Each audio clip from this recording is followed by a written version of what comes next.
Donc, bienvenue à ce webinaire captivant sur les assistants d'intelligence artificielle dans les produits ArcGIS, qui est organisé par Esri Belux. Donc, je suis Romain Kahn et je suis ravi aujourd'hui de vous montrer comment on peut croiser la géomatique et l'intelligence artificielle chez Esri. Avant de commencer, quelques petites remarques pratiques. Donc, ce webinaire sera enregistré si jamais vous voulez le re-regarder plus tard ou le partager à un de vos collègues. Donc, il sera disponible sur notre chaîne YouTube comme d'habitude. Durant ce webinaire, les questions peuvent être posées dans le chat questions-réponses destiné à ça dans le Teams. Pour les remarques plus urgentes, vous pouvez directement les mettre dans le chat classique s'il y a des problèmes techniques ou quoi. Et alors, à la fin, on débriefera les questions-réponses. Mais si vous avez toujours des questions plus tard, vous pouvez nous les envoyer par mail ou toujours les poser sur le site de Esri Community. Alors, petit tour d'horizon de ce qui nous attend aujourd'hui. On va d'abord commencer par une petite introduction, rappeler un peu les différents types d'intelligence artificielle qu'on a chez Esri, on peut faire la distinction. Ensuite, on plongera un peu plus en profondeur dans les assistants qui sont déjà existants et ceux qui arrivent. Ça suivra de quelques petites démos pour illustrer les propos. Enfin, on repassera en vue toutes les ressources utiles et puis on répondra aux questions éventuelles. Alors, quelle est la valeur ajoutée que peut apporter l'intelligence artificielle dans les produits Esri? Bah, ça peut se décliner en trois grands points. Donc, le premier, c'est l'automatisation des workflows. Donc, ça peut aller en fait plus loin que vos processus peut-être déjà existants en termes de model builder ou de script.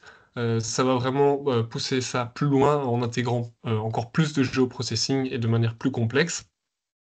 Ça peut aussi vous aider dans l'analyse en termes de détection de patterns, en utilisant des algorithmes plus poussés ou alors même des modèles pré-entraînés de deep learning, vraiment des analyses géospatiales euh, intéressantes et plus poussées. Et le troisième grand volet, c'est la productivité. Ça peut se faire selon plusieurs façons, mais celui qu'on va voir aujourd'hui, par exemple, c'est comment créer plus facilement et plus rapidement des cartes dans le Map Viewer en utilisant cette discussion avec l'assistant, notamment en modifiant plus facilement les légendes ou les labels ou ce genre de choses. Alors chez Esri, on fait la distinction en deux grandes catégories principales d'intelligence artificielle. On a d'un côté ce qu'on appelle le GEAI, ce qu'on peut associer à de l'intelligence d'analyse. Donc c'est tout ce qui va utiliser des modèles d'algorithmes ou encore de deep learning pré-entraînés pour faire, par exemple, comme on voit ici sur la photo, de l'extraction de features ou du géoreferencing ou encore de la prédiction. Euh, tout ça, euh, tout ça au travers de géoprocessing ou d'analyse spatiale avancée. Alors que de l'autre côté, on a plus les assistants d'intelligence artificielle qu'on peut associer à de l'intelligence générative. Donc vous avez sûrement entendu parler déjà de Copilot ou de ChatGPT qui ont ces capacités de raisonnement créatif en interface de langage naturel. Donc ici, en fait, ça va permettre d'interagir avec ArcGIS sous forme de discussion pour effectuer plus facilement les tâches GIS du quotidien et obtenir des informations ciblées ou des best practices sur notre cas d'application. Donc on peut voir ici des petits exemples en bas comme du mapping, répondre à des questions, de la recherche de documentation, et ça peut même nous aider dans le codage de scripts et ce genre de choses. Alors, petit tour d'horizon de ce qui existe déjà et ce qui est encore en bêta qui n'est pas encore release. Alors, le premier qui nous vient en tête, c'est l'assistant ici à droite en vert, le chatbot de la documentation d'ArcGIS Pro. Donc, vous l'avez peut-être déjà vu passer si vous vous promenez un peu sur le site de documentation, mais c'est cette petite pop-up verte qui vient nous offrir de la discussion. Donc, c'est pour gagner du temps. En fait, on peut directement lui donner notre problème et lui va chercher dans toute la documentation et nous donner directement des informations et des sources pertinentes. Il y a également son équivalent dans ArcGIS Pro qui arrive, euh, qui est déjà du coup, un peu plus simple parce qu'il est déjà ajouté et qui va un peu plus loin, qui nous permet de faire des requêtes SQL, par exemple, ce genre de choses. Dans ce qui existe déjà, il y a aussi l'assistant dans le Business Analyst. Donc Business Analyst, c'est cette plateforme intéressante pour du géomarketing. Donc voilà, il y a déjà un chatbot qui existe pour fluidifier le travail dans cet outil. Euh, on a également un très bon assistant dans Survey 123. Je ne sais pas s'il y en a qui utilisent cet outil. Donc celui-là, il est très intéressant, très puissant. Et il va nous pré-mâcher le travail pour réaliser des enquêtes. Donc on va lui donner un petit texte de ce qu'on aimerait bien réaliser comme genre d'enquête. Et lui, il va décliner tout ça sous forme de questions dans le survey. Et puis on pourra améliorer et supprimer des éléments par la suite. On a aussi un assistant dans Argis Hub. Donc cette plateforme qui est généralement utilisé par les autorités pour délivrer des données publiques. Euh, donc, et alors, un assistant dans les Instant App qui permet de faire de la traduction plus facilement. Dans les choses à venir intéressantes, on peut noter l'assistant de narration. Donc, vous l'aurez compris, c'est l'assistant de Argis Story Map. Donc, un peu dans le même acabit que celui de Survey 123 qui est là pour un peu déjà nous pré-mâcher le travail au début. Donc on donne un peu l'idée de notre story map, quel genre de données on veut utiliser, comment est-ce qu'on veut les agencer. Et lui va déjà un peu créer une bonne base pour nous. On a également des assistants de cartographie qui arrivent dans le Map Viewer, très intéressant aussi, qui vont nous aider à symboliser ou à labeller plus rapidement beaucoup de cartes et beaucoup de données, simplement avec des phrases, encore une fois, en interagissant avec lui. Donc ça évite, on gagne du temps, on ne doit plus aller dans les symbologies, click-to-click, etc. Et enfin, deux assistants très intéressants en termes de codage. On a l'assistant de ArcPy qui arrive dans ArcGIS Pro, ainsi que l'assistant Python ArcGIS Notebook qui arrive dans le ArcGIS Online. Et enfin, l'assistant Arcade. Ça, on fera une petite démo en fin de présentation. L'assistant Arcade qui est dans le Map Viewer et qui aussi est capable de faire des choses très puissantes.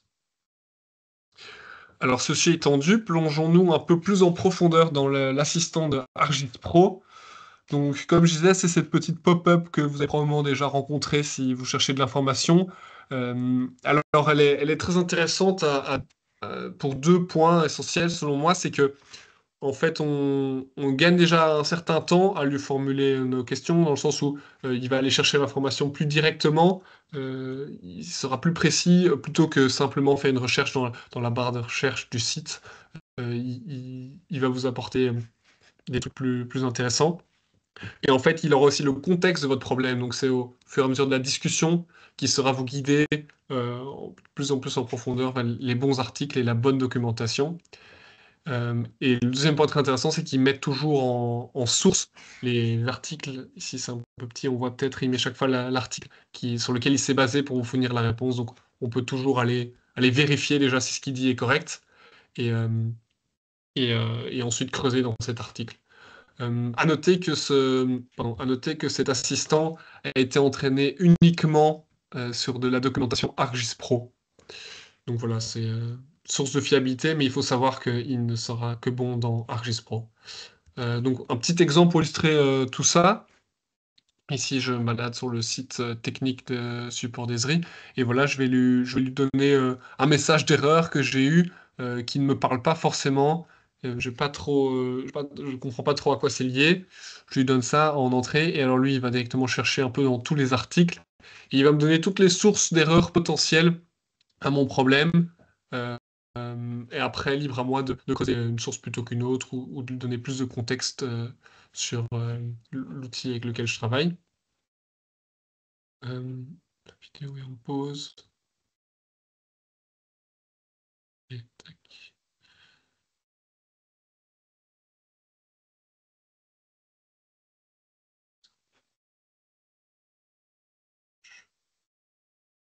Bon, la vidéo n'ira pas plus loin, mais après, ça montre simplement que c'est également possible d'utiliser l'application. Il y a une application mobile, donc voilà, vous n'avez peut-être pas forcément toujours votre ordinateur avec vous. Vous pouvez toujours discuter avec lui sur le terrain, lui poser des questions, et il vous répondra aussi. Et l'application existe déjà depuis un certain temps, si certains d'entre vous l'ont déjà utilisée. Donc dernière chose avec cet assistant, c'est comme je disais, il va bientôt être intégré dans ArcGIS Pro, dans ArcGIS Pro 3.5, donc qui arrive dans les prochains mois. Et voilà, ça simplifie encore un peu plus l'utilisation de cet assistant. Alors avec cet assistant dans ArcGIS Pro, vient avec lui des fonctionnalités très intéressantes qui sont les requêtes SQL. Euh, Peut-être certains d'entre vous utilisent cet outil très puissant. Je l'ai illustré ici avec un petit screenshot. Donc ici, en l'occurrence, l'exemple, c'est que j'ouvre l'assistant, je discute avec lui, et j'aimerais bien qu'il me crée une vue sur certaines données. Donc je vais lui donner ma connexion vers ma database, pardon. Ici, en l'occurrence, une database Postgres, et les couches dans lesquelles je veux travailler. Et voilà, je vais lui expliquer que j'aimerais bien trouver toutes les villes qui ont été affectées par l'ouragan Rita, et d'un peu pondérer les degrés de sévérité. Et alors, lui, il va transformer tout ça en une requête SQL, aller chercher dans ma base de données, et me présenter ici sur ma carte toutes les villes avec leurs noms qui ont été impactées par l'ouragan, ainsi que symboliser tout ça ici à gauche. Donc très intéressant. Et deuxième chose à noter aussi intéressante, c'est l'aide concernant les link charts. Je ne sais pas s'il y en a certains d'entre vous qui utilisent cet outil. C'est un petit outil qui permet de visualiser un peu la relation entre nos données, entre les entités de nos données. Ça donne un peu une vie holistique de comment tout ça s'entremêle. C'est intéressant, mais c'est encore beaucoup de click-to-click. Et donc ici, à travers de prompts et en discutant avec l'assistant, il sera en mesure de plus rapidement nous afficher ça et modifier ça à notre guise. Donc voilà, ça arrive avec le ArcGIS Pro 3.5, très intéressant. Alors regardons maintenant un peu ce que l'assistant de ArcGIS Survey 1, 2, 3 a à nous offrir. Donc comme je disais, moi je trouve que ça c'est un des plus puissants qui est déjà sorti. Simplement en discutant avec lui, en lui donnant notre première idée sur le type de surveille qu'on a envie de créer, il sera capable déjà de créer des questions complexes, des questions avec du calcul, même avec de la traduction. Et tout ça peut s'améliorer en échangeant avec lui, étant donné qu'il garde le contexte de notre idée. Petite illustration de ce que ça peut donner. Donc voilà, ici, je suis sur l'interface sur MP3. Je vais cliquer ici en bas à gauche sur le petit bouton. J'arrive ici dans ce chat. D'ailleurs, il me donne des exemples si je n'ai pas encore d'idée, ainsi que les capacités et les limitations. Donc voilà, ici, je vais lui demander de me créer un petit formulaire pour recenser l'état sanitaire des arbres. Vraiment un truc assez large pour voir un peu ce qu'il peut me produire. Et en fait, en quelques secondes, il va me sortir 6-7 questions plus ou moins complexes sur ma problématique. Donc, ça peut même déjà me donner des idées. Là, je trouve que c'est intéressant, mais il manque un peu une question sur le type d'arbre. Je trouve il a oublié ça, donc je lui demande simplement s'il pourrait rajouter. Et là, en fait, il va garder le même questionnaire et simplement rajouter une nouvelle section, une sous-section même, avec quelques questions sur le type d'arbre. Encore une fois, en tout type de questions, hein, choix multiple, choix binaire, question ouverte, il va piocher dans tout. Voilà, maintenant je suis content avec ce qu'il m'a produit. Je lui demande de me générer le formulaire. Et il décline tout ça en fait en toolbox Survey 1, 2, 3. Et donc voilà, si on est content, on peut directement le publier et l'envoyer aux agents de terrain ou aux collègues. Donc vraiment un outil très intéressant et très puissant. Toujours les assistants des applications de collecte de données, il y a des choses très puissantes qui arrivent en termes d'interprétation d'informations complexes et pertinentes. Alors, qu'est-ce que je veux dire par là? On peut décliner ça en 3 points. Premièrement, les images. Donc, vous l'avez peut-être déjà utilisé, il y a la possibilité d'entrer des images dans les formulaires de surveille. Et un exemple très simple, ce serait, par exemple, un agent de terrain doit recenser des plaques de voiture. Eh ben, simplement en prenant une photo, en fait, l'assistant est capable de décliner avec une photo de la voiture. Donc c'est du computer vision, la couleur, la marque de la voiture, ainsi que le numéro de plaque. Et donc tout ça, il va venir l'inscrire dans des champs appropriés. Dans le même style, des questions peuvent être de type audio. Donc un agent de terrain peut s'enregistrer parler, et ensuite tout ça est retranscrit dans un champ de l'enquête. Et il peut être exploité dans le troisième point, qui est le texte, l'extraction d'informations de texte. Donc ça veut dire que l'assistant est capable, dans un long texte, de venir, par exemple, résumer tout ce que l'utilisateur a dit, ou alors à travers un pavé, venir aller chercher une information spécifique qui pourrait ici être en l'occurrence une adresse dans la réponse de la question, et nous créer un nouveau champ.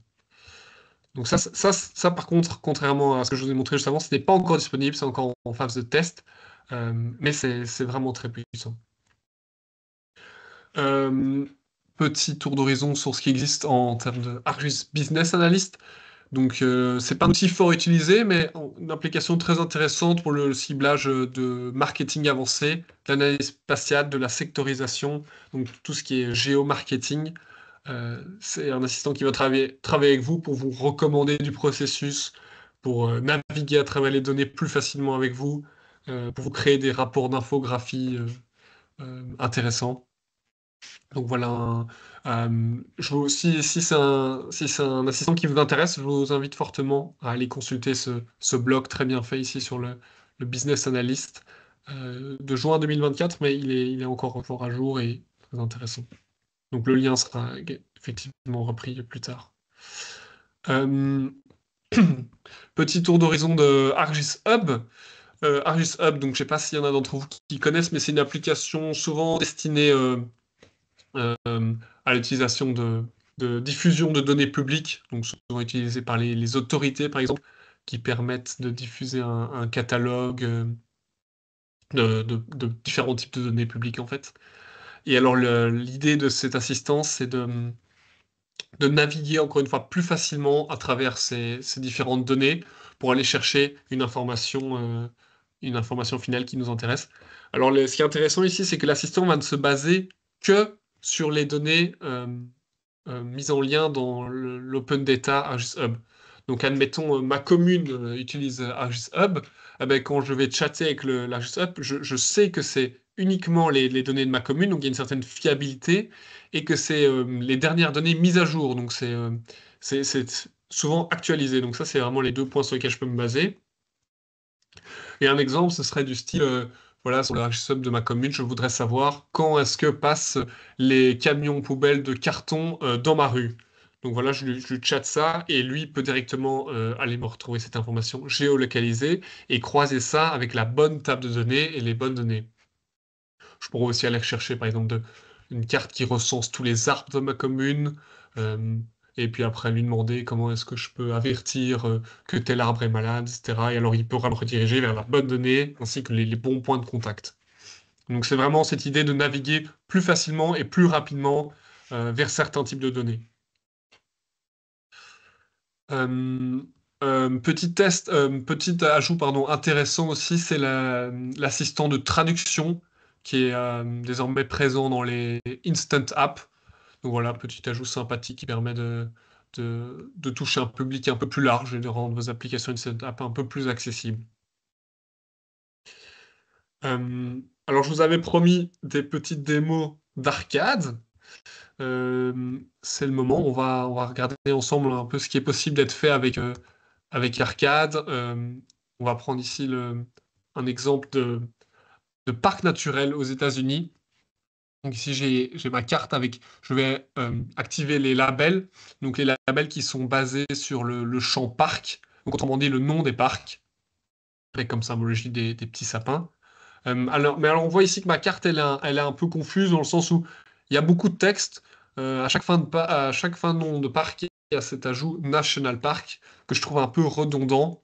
Euh, mais bon, voilà, je sais, j'ai pas forcément les compétences en arcade pour les supprimer facilement. Donc ce que je vais faire, c'est que je vais utiliser l'assistant. Donc je vais ici dans mon outil arcade. Donc voilà, ça c'est la requête arcade en fait en fond qui affiche les noms de parcs. Et donc, je pourrais regarder parmi les dizaines de fonctions arcade qui existent, il y en a sûrement une qui ferait le travail de ce que je voudrais faire, mais bon, voilà, j'y connais rien. Donc, je vais simplement cliquer ici sur la petite étoile Assistant arcade et je vais lui expliquer que j'aimerais bien qu'à la fin des labels, on retire chaque fois le nom National Park. Ça, c'est mon prompt, je lui donne ça. En quelques secondes, il réfléchit et il va directement trouver la fonction qui fait ça. Je pense que c'est la bonne, je clique dessus et il me l'affiche ici dans mon outil de travail. Donc il a essayé de chercher la fonction replace, feature, park, donc chaque fois avec les bonnes variables également. Et je me dis, ah ouais, ça a l'air pas mal, je pense que ça fait ça, je lance, et effectivement, dans mon map viewer, il a fait ce que je voulais, il a été retiré tous les national parks. Donc en fait, simplement en discutant avec lui, il a changé les labels, quoi. Alors ça, c'était sympa, mais c'était un peu facile. On va regarder maintenant s'il n'y a pas moyen de faire des trucs un peu plus puissants. Toujours dans le même exemple avec les national parks aux États-Unis. Je vais lui demander de me calculer en fait le nombre de visiteurs qu'il y a eu dans chaque parc respectif entre 2014 et 2024. Et si ce nombre dépasse les 30 millions, alors tu m'affiches le nom du parc. Si c'est pas le cas, je veux pas que ce nom soit affiché sur la carte. Voilà mon objectif. Je lui donne ça comme entrée. Et directement, vous voyez ici, il me sort une requête déjà beaucoup plus complexe. Donc avec les variables, on peut remarquer les différents parcs, les différentes features euh, parmi lesquelles il a été cherché. Et il a lui-même compris sur quel champ il devait aller calculer. Donc c'est-à-dire qu'on voit ici à la ligne 13 le nombre de visiteurs en millions qui doit arrondir au million le plus proche. Et en fonction de ce résultat, afficher au nom le label et retirer, encore une fois, le nom National Park à la fin. Donc ici, en fait, à la suite de mon prompt, je peux un peu inspecter le code arcade qu'il m'a fait.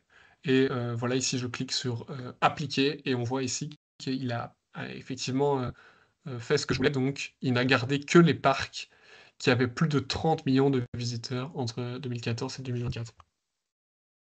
Donc très puissant, quoi, en termes de calcul, de label, etc. On peut vraiment chipoter dans tous les sens.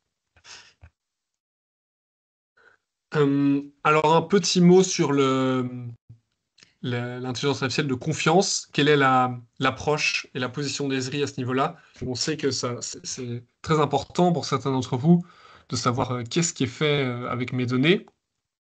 Donc pour ça, Esri se- se- s'appuie sur 6 points essentiels. Savoir la sécurité, la confidentialité, la transparence, l'équité, la fiabilité et la responsabilité.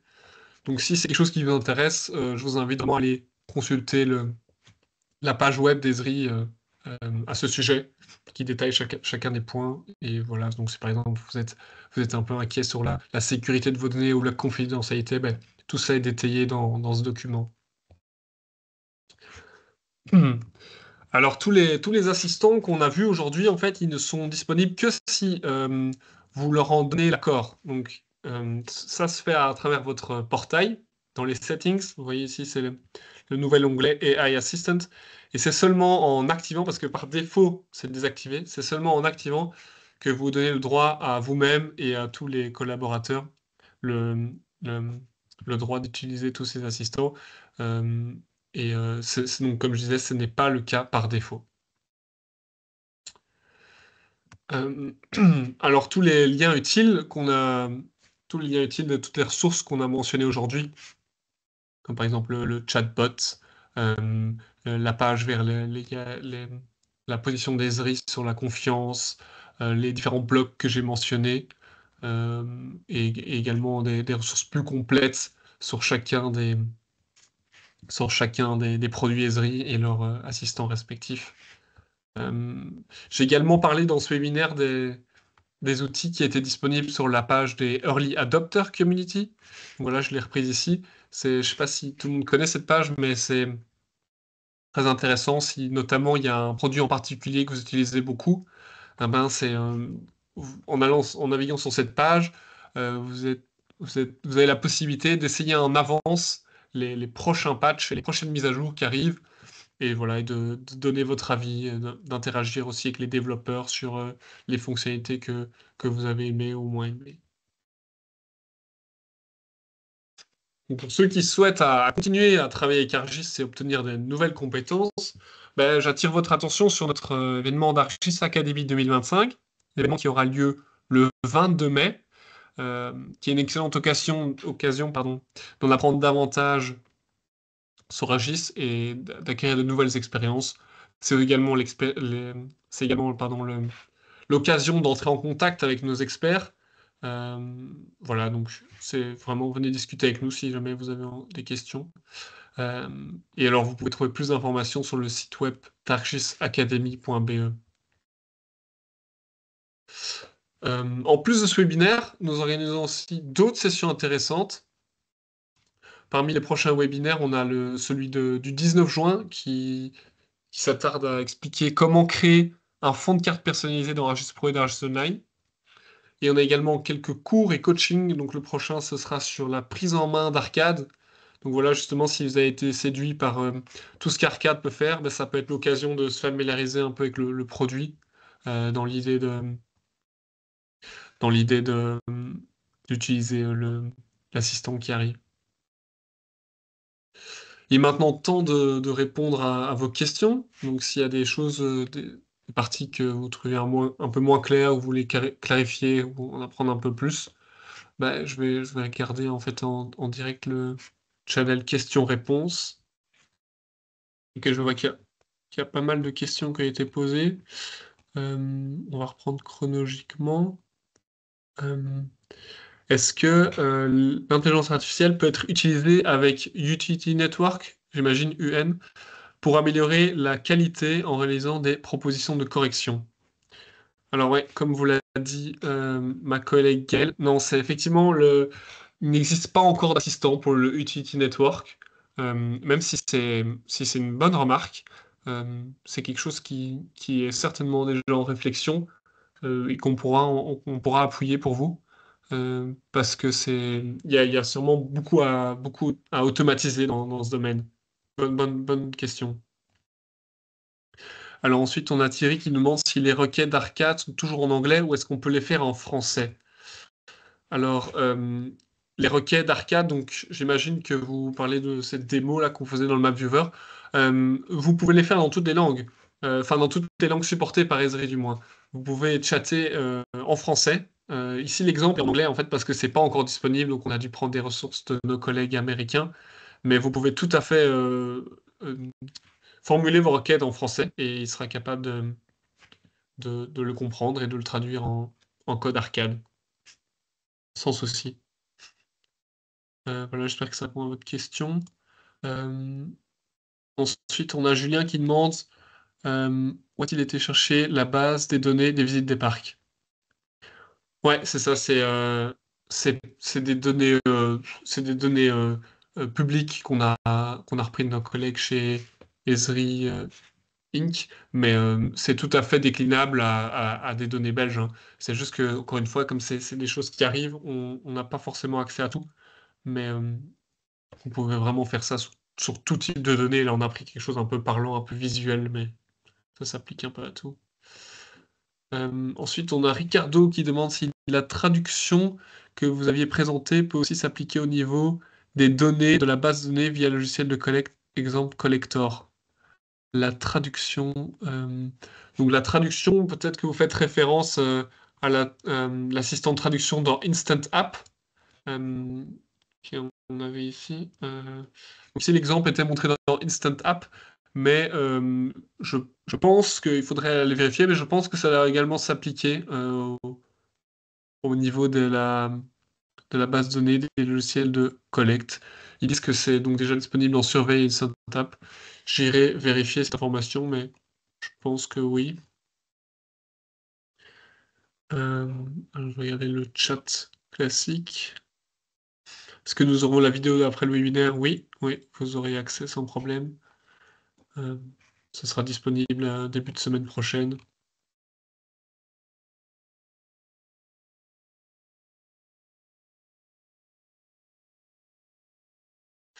Cette option sera accessible dans quelle version du portail? Euh, alors ça, je ne saurais pas vous dire. C'est encore en phase de test. Dans les Esri parle de fin 2025 pour certaines options. Donc je peux reprendre ici la guideline. Euh, Dans ce qui est accessible, il faudrait. Je pourrais vous retrouver la timeline de tous les produits. Parce qu'il y a des produits qui vont arriver plus vite que d'autres. Donc je ne saurais pas vous répondre avec certitude pour tous. Mais Mais par exemple, pour Arcade, on parle de fin 2025.